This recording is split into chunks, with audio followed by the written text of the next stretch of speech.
Gravando. Boa noite a todos. Novamente, aula de Penal 2, concurso de crimes.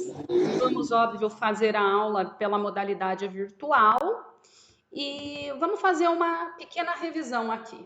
Vamos lá. Nós estamos falando do concurso de crimes, quando o agente pratica 2 ou mais crimes. Obviamente, pode ser o agente ou os agentes. Nada impede que o concurso de crimes seja praticado em pluralidade de agentes, ou seja, em concurso de agentes. Pois bem, nós conversamos sobre as espécies dos concursos de crimes. Verificamos que pode ser concurso material, quando são praticados 2 ou mais crimes por meio de pluralidade de condutas, ou seja, para cada conduta haverá a incidência de um delito distinto. Neste sentido, haverá o sistema de cúmulo material. As penas serão somadas. Isso está previsto no artigo 69 do Código Penal. Por sua vez, nós temos o concurso formal. No que se destaca o concurso formal? Primeiro, fundamento legal, artigo 70 do Código Penal. Ele se destaca como regramento básico que aqui haverá uma única conduta. Vejam, interessante se faz ressaltar que, mediante a unicidade de conduta, haverá 2 ou mais crimes, certo? E o grande cerne da questão é verificar qual era o desígnio. Se for mediante um único desígnio, ou seja, a pessoa intentava um único crime, sendo que os demais ocorreram culposamente.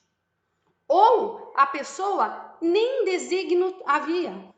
Por quê? Porque a conduta única, ela foi a título culposo, por meio de um dever objetivo de cuidado não observado. Logo, ou havia unidade de desígnio, ou houve conduta culposa e diversos crimes consequentes. Neste sentido, nós estamos no denominado crime de concurso formal perfeito. Artigo 70, primeira parte do Código Penal. Para que não haja injustiça, excesso na apenação, as penas não serão cumuladas, somadas, mas elas serão exasperadas mediante um fracionamento de 1/6 até a metade. Revisão aqui. Todavia, nós também temos outra modalidade de concurso formal. Olhem, aqui é o concurso formal imperfeito. Imperfeito por quê? Porque aqui o agente é malandrinho. É um agente malandrinho. Mediante uma única conduta, ele pratica 2 ou mais crimes. Mas vejam, ele tem diversidade de desígnios. Neste sentido, a lei não lhe dá suporte para que fosse praticado. Perdão, a lei não lhe dá suporte para que... Só um pouquinho, gente. Amor, não vou conseguir você ficar fazendo bagunça. Desculpa, o esposo tá na casa. Ele resolveu reformar a cozinha. Faz 1 ano que tá estragado. O dia que eu sento para dar aula aqui na sala, ele vai reformar a cozinha. É uma beleza. Bom, vamos continuar. Só porque eu falei, ele tá fazendo mais barulho ainda. Vingativo. Vou filmar você, amor. Vou filmar, vou filmar, vou filmar. Vai, amor. Dá tchauzinho. Só dá um tchauzinho com a mão? Não vai. Ah, ele deu. Ai, que bonitinho. Vamos voltar, gente. Desculpa a bagunça, mas é regime domiciliar, a gente se vira como pode. Concurso formal imperfeito. Retomando a revisão. Aqui nós estamos diante do agente malandrinho. Por quê? Mediante uma conduta única, ele intenta diversos crimes. Ele tem diversidade de desígnios. A lei não lhe dá suporte para uma pena diminuta. Neste sentido, vai ser aplicado o sistema do cúmulo material, soma das penas, artigo 70, segunda parte do Código Penal. Agora, terceira parte do nosso concurso de crimes. Em verdade, terceira espécie. É o que eu pedi para vocês a título de formativa. É o chamado crime continuado ou continuidade delitiva. Crime continuado ou continuidade delitiva. Previsão: artigo 71 do Código Penal. Artigo 71 do Código Penal. No que se refere esta modalidade concursal? Eu quero que vocês acompanhem comigo aqui, ó, a tela, olho na tela. Eu preciso que vocês leiam comigo. Aumentei aqui a fonte. Quando o agente, aqui é importante, mediante mais de uma ação ou omissão, mediante mais de uma conduta, mais de uma conduta, pluralidade de condutas, pratica 2 ou mais crimes, pluralidade de condutas, pluralidade de crimes. Professora, mas isto não seria concurso material? Não. Por quê? Olhem, crimes, e aqui a diferença, da mesma espécie e pelas mesmas condições de tempo, local e maneira de execução, um deverá ser considerado subsequente ao outro, como se fosse uma continuação. Tudo bem? Então vejam, em verdade, nós temos pluralidade de conduta, pluralidade de crimes. O que nós temos é pluralidade de conduta, pluralidade de crimes. Ocorre que eles são da mesma espécie e praticados, olhem os requisitos, na mesma condição de tempo, local e maneira de execução, ao passo em que a lei considerará um como continuidade do outro. Logo, desde já, afirmo, qual a natureza jurídica? Tentei filmar o meu esposo, ele estava passando. Nós somos felizes, gente, casar é bom demais, tá? Vamos lá. A lei considerou como crime único, como um crime único, mas em verdadeira continuidade. Vejam, a natureza jurídica é ficção legal.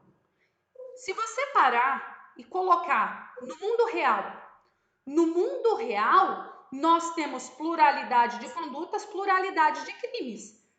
Para cada conduta haverá um crime. Só que a lei considerou um crime continuado. O nome certo não é crime único, não, eu errei. O nome certo é: a lei considerou um crime continuado, sendo que a doutrina afirma que cada conduta será uma parcelar que fará parte de um crime continuado.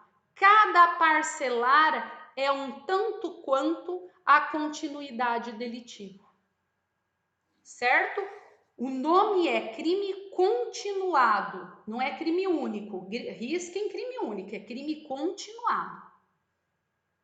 Sendo que cada conduta recebe o nome na doutrina de conduta parcelar, a qual faz parte de uma continuidade delitiva. A título de curiosidade, tem muita gente que fala assim, professora, mas isso é uma viagem muito louca. Isso não existe. Sim, por isto que se trata de uma ficção legal. Ora, se você parar para ver, tem várias coisas que não existem e é uma criação da lei, é uma ficção jurídica. Vamos lá, uma pessoa jurídica. Meu amigo, uma pessoa jurídica não existe. Na verdade, é um ente em que a lei lhe deu personalidade. É uma ficção jurídica, entenderam? Então, efetivamente, no mundo dos fatos, você não vê lógica, mas você não tem que ver. Por quê? Porque é uma ficção legal, é uma criação da lei. Esta criação, ela ocorreu porque lá por volta do século XIV e século XV, na Itália, na época dos glosadores, havia a lei, salvo engano, é a lei das Carolinas. Vamos confirmar aqui.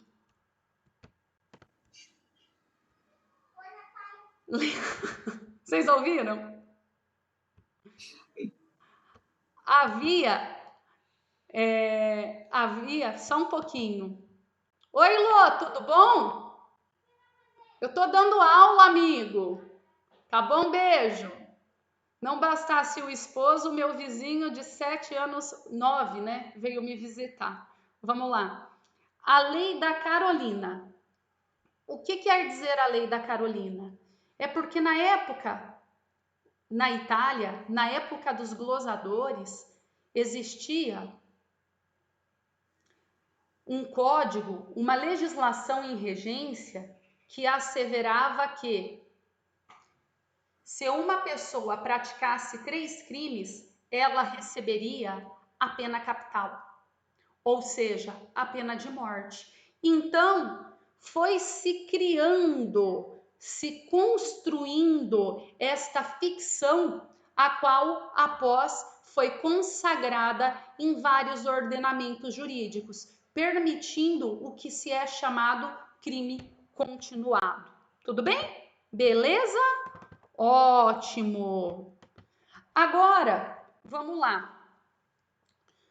O próprio STF, no informativo 448, já concordou que trata-se de uma ficção jurídica, é uma criação da lei.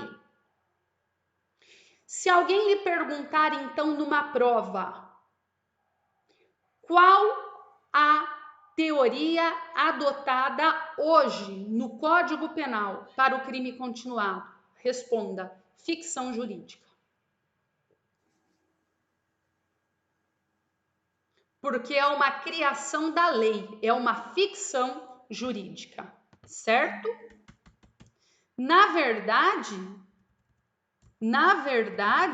a lei impõe seja considerado um crime correspondente por um crime, na verdade, correspondente, a palavra está errada, um crime consignado por várias parcelares, mas é uma ficção legal. Em verdade, nós temos diversos crimes. Exemplo clássico, eu já passei para vocês em sala de aula. Exemplo clássico, trata-se de a empregada doméstica que quer subtrair o dinheiro que a patroa guarda na gaveta. Toda semana ela pega R$ 50. Em verdade, ela quer pegar tudo. Ela tem o intento de pegar tudo, mas ela vai fazendo em pequenas parcelares.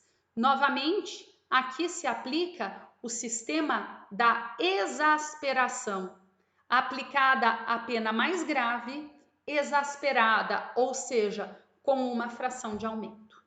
Sistema da exasperação, a pena mais grave, exasperada. Isso quer dizer com uma fração de aumento. Gente, eu vou falar para vocês que eu adoro essa matéria. Vamos lá, vamos lá. Quais são os requisitos do crime continuado? Primeiro, pluralidade de condutas. Lembrem, pluralidade de condutas. Ah, professora, isso é fácil. Ok, isto até poderia ser considerado fácil, mas eu recordo aos senhores. Pluralidade de conduta, você tem que saber diferenciar o que é uma conduta única, plurissubsistente, do que em face de várias condutas. Porque a conduta humana pode ser fracionada, decomposta em vários atos humanos, mas isto não lhe retira a unicidade, certo? Pluralidade de condutas são várias condutas humanas distintas, o que não se confunde com uma única conduta plurissubsistente. Não vamos perder tempo porque já tratamos disso em outra oportunidade. Aqui trata-se de mera revisão. E outra coisa, pluralidade de crimes. Só que, então vamos retomar didaticamente: pluralidade de condutas, pluralidade de crimes. Ok, mas cuidado, crimes da mesma espécie.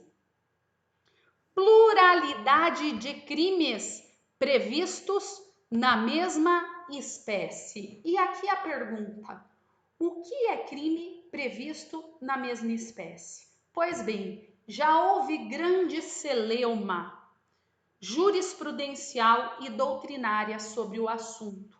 Hoje, o tema está sedimentado pela jurisprudência.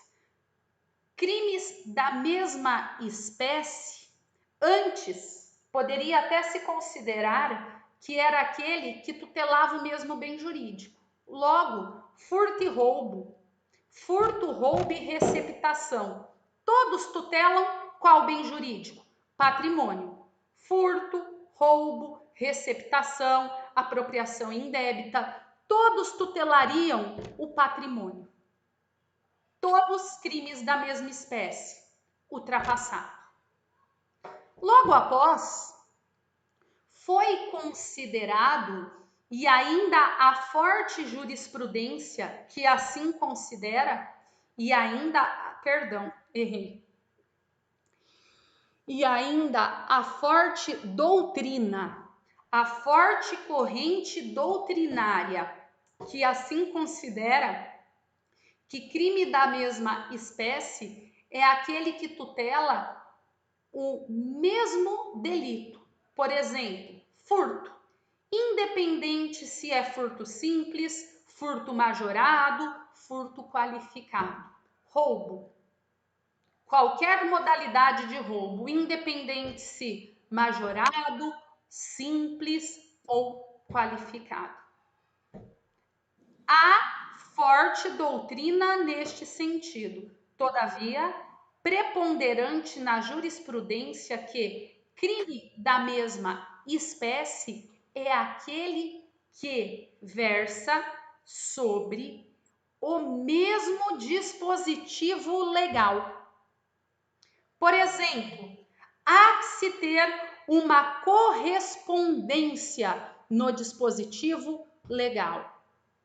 Ou seja, roubo majorado por concurso de agentes. Não é mesma espécie de roubo majorado por emprego de arma de fogo. Entenderam? Então, há que se ter o mesmo dispositivo legal há que se ter a mesma previsão, idêntica. Se for um furto simples e um furto qualificado por rompimento de obstáculo, não há concurso, não há crime continuado. Por quê? Porque não há correspondência entre o dispositivo legal. Isto é o que prepondera hoje. Vamos retomar? Requisitos: pluralidade de condutas, pluralidade de crimes da mesma espécie. E aqui, conexão, condições semelhantes de tempo, lugar e modo de execução. Conexão, condições semelhantes de tempo, lugar e modo de execução. Vamos lá. Condição de tempo, o código simplesmente disse mesma condição de tempo. E aí? Então firmou-se o entendimento de que não pode haver mais do que 30 dias entre um delito e outro. O critério objetivo estabelecido e firme são 30 dias. Não poderá haver mais do que 30 dias entre uma parcelar e a outra. Lugar. Lugar é a distância territorial. A regra é: deverão serem praticados na mesma cidade. O entendimento, desde a década de 40, é na mesma cidade. Mas a jurisprudência, ainda desde 1940 até hoje, adota este posicionamento? Vejam, um detalhe. Nós sabemos que hoje, com o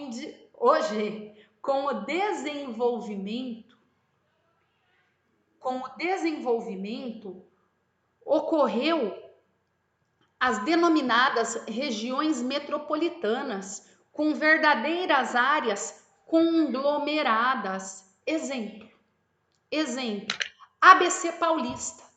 Se você parar para pensar, no ABC Paulista não há sequer uma extensão territorial que separa ambas as cidades, a quais são verdadeiras zonas contíguas ali, agrupadas, agrupamentos. Neste sentido, atualmente, a jurisprudência, ela abranda esse critério sob a justificativa que, no caso de cidades contíguas, próximas uma da outra, pertencentes à mesma região metropolitana, poderá haver o reconhecimento do delito continuado.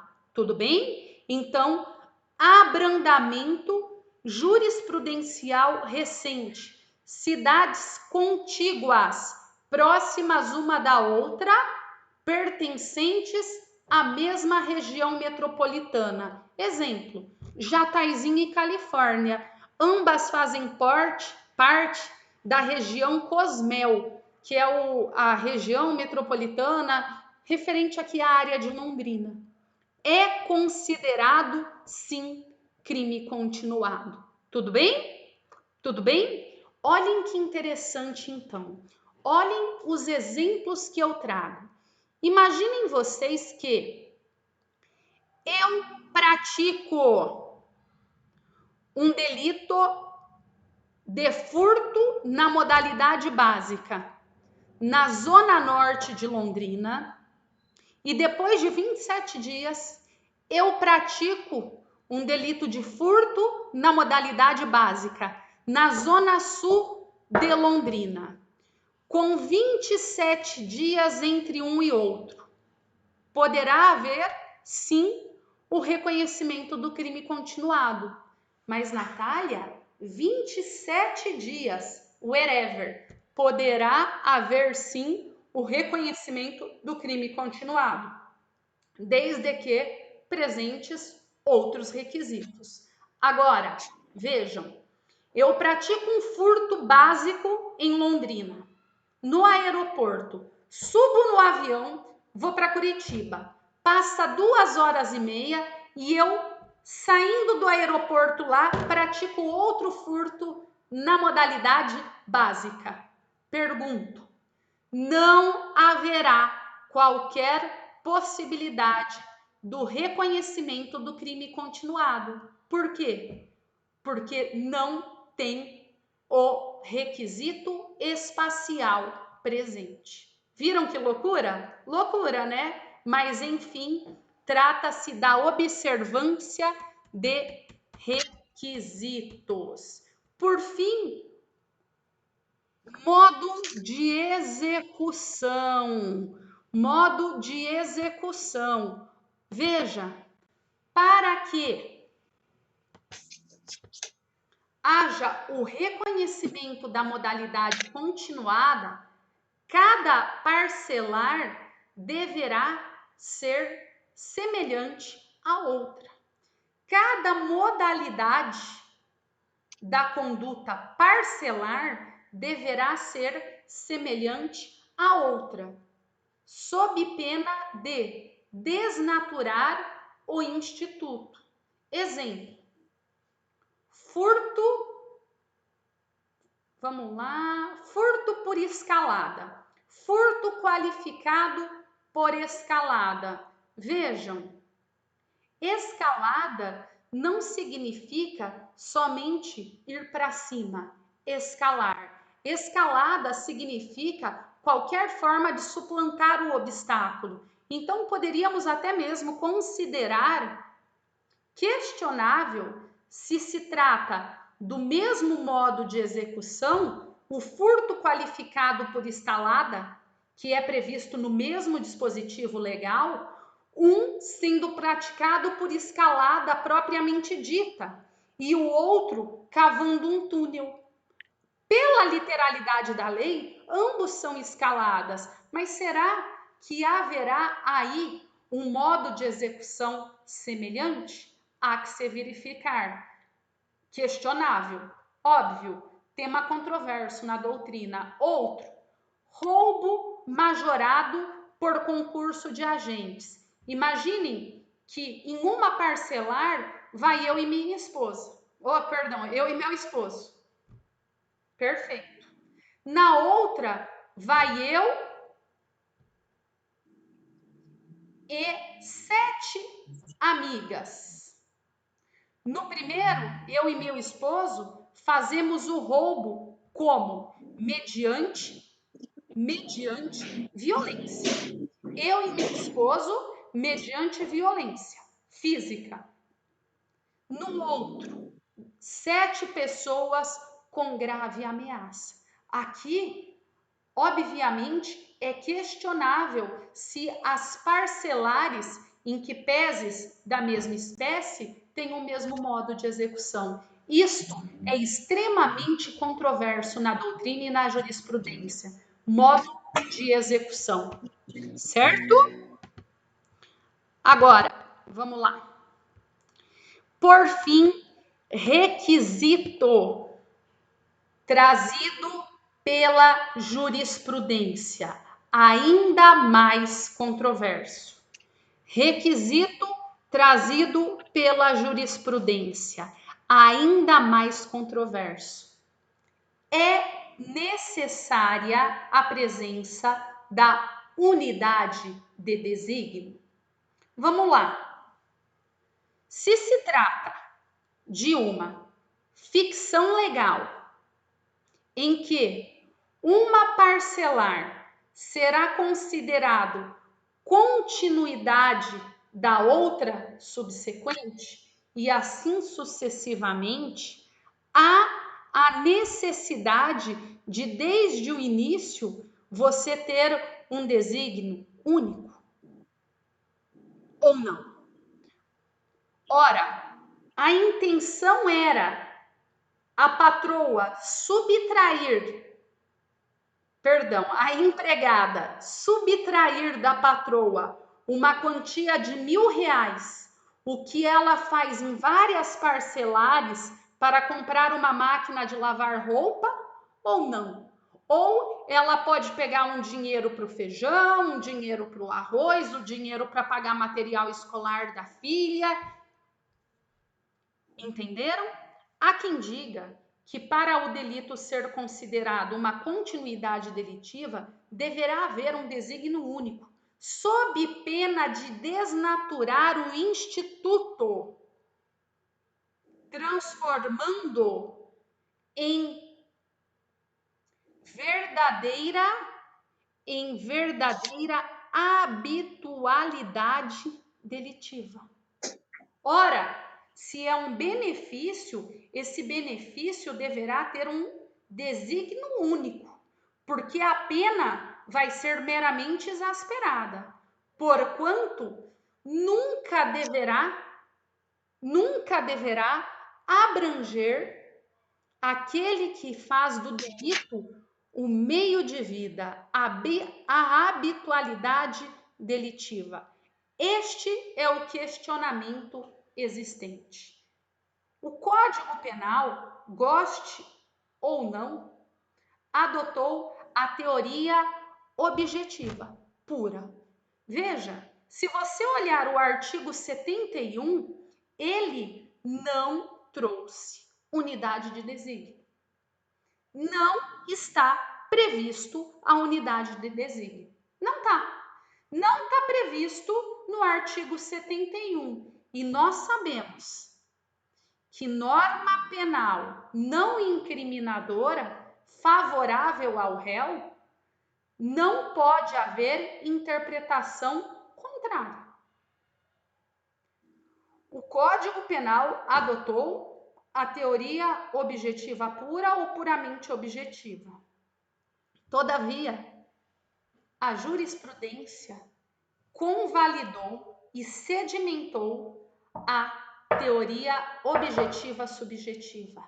Ela impôs que, além dos requisitos dispostos no artigo 71, quais sejam pluralidade de condutas, pluralidade de crimes, mesma condição de tempo, local, meio de execução, todos requisitos objetivos, vejam, todos estes requisitos de cunho objetivo, a jurisprudência praticamente pacificou o entendimento de que deverá haver uma unidade de desígnio. Para quê? Para que não se desnature um instituto criado com a teleologia de abrandar um crime continuado, não desnaturando-o para diversos crimes daquele que é um criminoso habitual. O posicionamento seria que, se nós admitíssemos a habitualidade delitiva, nós estaríamos trazendo a pena correspondente de maneira insuficiente. O cara que pratica 6 crimes num mês, porque ele não trabalha, porque ele é habitual do delito, ele seria beneficiado com um instituto que visa um crime continuado. Tudo bem? Então, saibam, se nós pegarmos a letra seca da lei, se pegar o que diz o Código Penal, objetiva pura. Mas a jurisprudência convalidou objetiva subjetiva sob o prisma de não beneficiar o criminoso habitual, tornando o sistema da exasperação insuficiente. Aqui eu trouxe para vocês um textinho, tá no material para vocês lerem sobre esse posicionamento jurisprudencial. E aqui eu quero fazer uma observação. Vamos lá. Meninos e meninas, olhem, espécies de crime continuado, simples. As penas dos crimes parcelares são idênticas. Qualificado. As penas dos crimes parcelares são distintas. Nesse caso, você tem que ver a corrente. Opa, vai cair aqui eu vou mandar novo link para vocês. Um minutinho, tá? Um minutinho. Ok.